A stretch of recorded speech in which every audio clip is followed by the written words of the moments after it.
Bismillahirrahmanirrahim. Assalamualaikum warahmatullahi taala wabarakatuh. Izinkan saya memperkenalkan diri saya. Nama saya Muhammad Fazli bin Mat Hanif. Saya merupakan mahasiswa ijazah sarjana muda Kaunseling dengan Kepujian di Universiti Sains Islam Malaysia.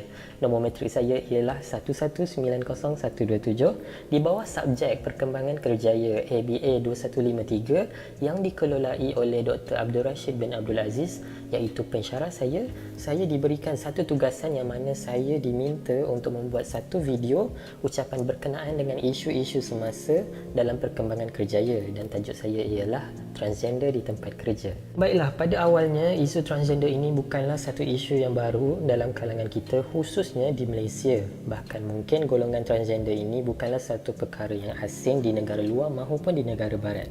Penolong Pengarakanan Cawangan Sosial Bahagian Pembangunan Keluarga Sosial dan Komuniti JAKIM, Dr. Muhammad Izzuan Muhammad Yusof berkata, bagi golongan transgender ini di Malaysia dalam tempoh 20 tahun, jumlah golongan transgender menunjukkan peningkatan sebanyak 200%, iaitu sebanyak 30,000 orang pada tahun ini berbanding 10,000 orang pada tahun 1988, dan kebanyakannya daripada golongan ini bekerja sebagai pekerja seks. Sebelum saya menerangkan dengan lebih lanjut, sebenarnya sebelum seseorang individu ini ingin membuat keputusan untuk menjadi seorang transgender, mereka sebenarnya sedang melalui satu fasa di mana dalam perspektif psikologi dikenali sebagai Gender Identity Disorder ataupun GID. GID atau gangguan identiti jantina ini ialah keadaan seseorang merasakan bahawa diri dia adalah seorang lelaki ataupun wanita, di mana terjadi konflik antara anatomi jantina seseorang dengan identiti jantinanya. Keadaan kesihatan ini mencirikan individu yang ingin menjadi atau menegaskan bahawa mereka adalah anggota jantina yang berlawanan. Gejala gangguan identiti jantina boleh berlaku seawal usia kanak-kanak 2 hingga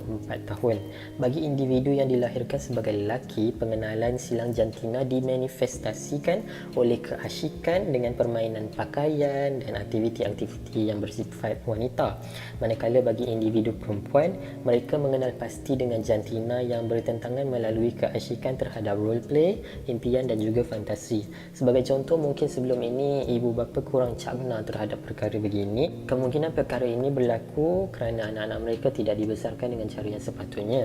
Mungkin dibiarkan anak-anak mereka memakai baju-baju kakak ataupun membiarkan anak-anak mereka bermain permainan abang seperti bola sepak dan sebagainya. Secara tidak sedar, perkara ini mempengaruhi sedikit sebanyak mental ataupun kognitif kanak-kanak tersebut di awal usia dan mendorong mereka terhadap perasaan dan kecelaruan jantina. Adakah JID ini boleh dirawat? Jawapannya boleh. Gangguan identiti jantina ini dikatakan hanya boleh dirawat dengan terapi hormon dan pembedahan untuk membantu fizikal individu menyerupai jantina yang diingini. Langkah-langkah ini secara umumnya diambil hanya selepas ujian dan penilaian yang ketat. Sebenarnya kecelaruan identiti mula tersebar pada segelintir masyarakat masa kini, merupakan isu yang perlu diberi perhatian dan hendaklah ditangani dengan bijaksana. Isu pemulihan mereka boleh dilaksanakan dan kebolehan untuk berjaya dengan berkesan adalah sangat tinggi.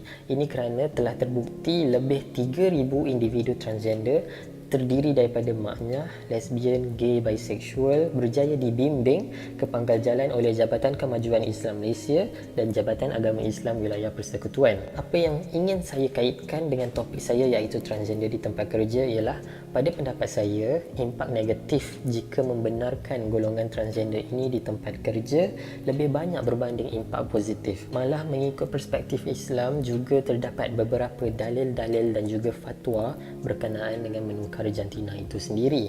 Salah satunya Muzakarah Jawatan Kuasa Fakta Kebangsaan pada April 1982 memutuskan bahawa seseorang yang dilahirkan lelaki hukumnya tetap lelaki, manakala seseorang yang dilahirkan sebagai perempuan hukumnya tetap perempuan, walaupun lelaki atau perempuan itu berjaya menukar jantinanya melalui pembedahan. Pertukaran jantina daripada lelaki kepada perempuan maupun sebaliknya melalui pembedahan adalah haram dari segi syarak. Dan Rasulullah SAW juga bersabda yang bermaksud, Rasulullah SAW telah melaknat orang lelaki yang menyerupai perempuan dan orang perempuan yang menyerupai lelaki.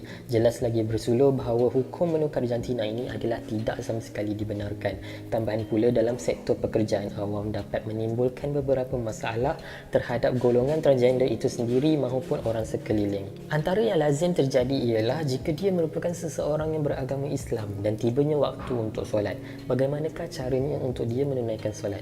Jika dia seorang lelaki yang menukar jantina kepada seorang perempuan, adakah mungkin untuk dia menunaikan solat dalam keadaan perempuan sedangkan secara hakikatnya dia merupakan seorang lelaki? Selain itu, untuk penggunaan tandas, jika dia seorang perempuan yang menukar jantina kepada seorang lelaki, adakah dia akan menggunakan tandas lelaki sedangkan secara hakikatnya dia merupakan seorang perempuan?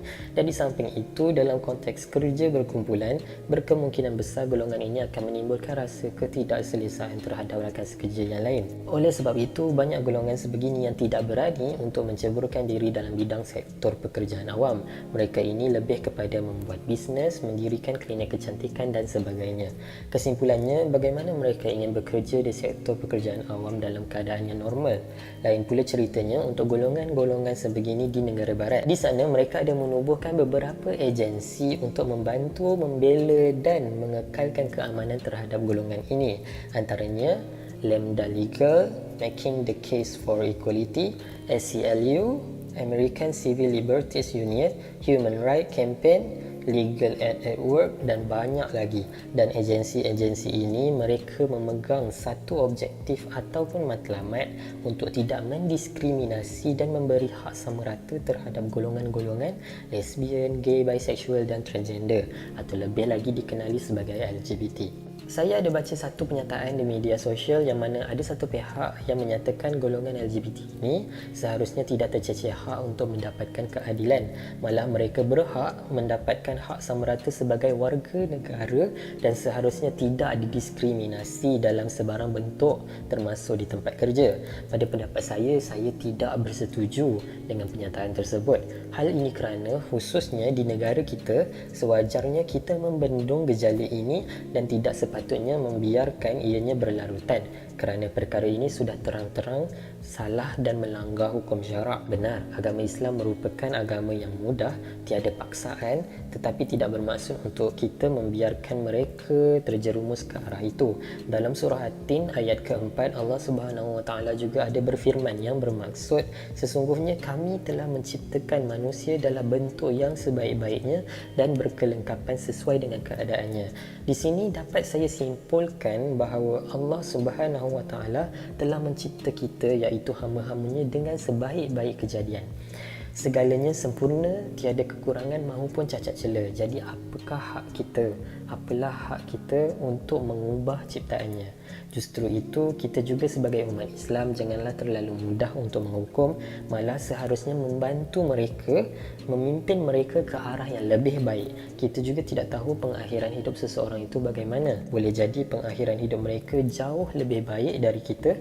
Oleh itu, marilah kita sama-sama mendoakan agar mereka diberikan hidayah dan juga petunjuk oleh Allah Subhanahu Wa Taala untuk menuju ke arah yang lebih baik dan juga benar. Sebelum saya menutup kata, saya ingin memohon maaf sekiranya ada mana-mana maklumat ataupun info yang saya sampaikan kurang tepat ataupun kurang jelas. Sekiranya ada, mohon penambahan dan penjelasan buat kebaikan kita bersama. Yang baik datangnya dari Allah dan yang buruk datangnya dari diri saya sendiri. Dan di kesempatan ini saya ingin mengucapkan selamat Hari Raya Aidilfitri, maaf zahir dan batin.